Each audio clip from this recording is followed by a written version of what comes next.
What's up everyone, Jamie Hertz here with The Good Food Chef, and today we're gonna make one of my favorite snacks. Actually, pretty much everything that I make for you is my favorite snack, but this one especially, spicy prawn lettuce wraps. Now the reason I like these is for three main reasons.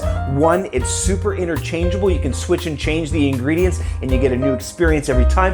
And number two is that it's my favorite style of eating, which is grazing. You kind of make it and leave it on the counter, and then later on you forget about it and you come back to the kitchen like, oh, food.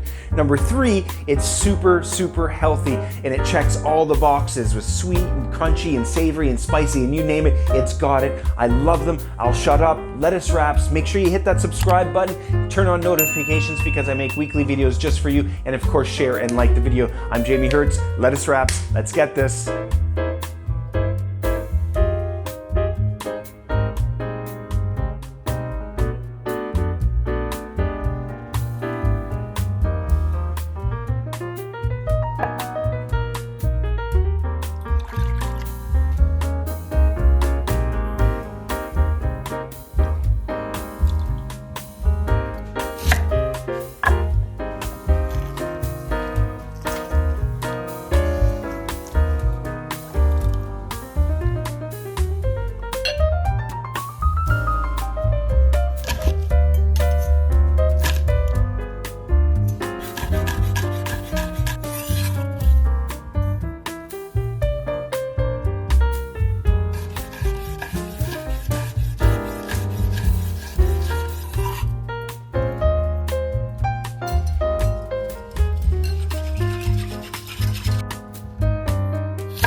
Thanks again, everyone, for watching another episode of The Good Food Chef. I really hope that you enjoyed this. And just remember, don't stress if you don't have the ingredients. Just use what you got, use what you like, and make it your own. I'm Jamie with The Good Food Chef. Hit that subscribe button and make sure that you share and like the video. Stay safe and healthy, everyone, and we'll see you soon.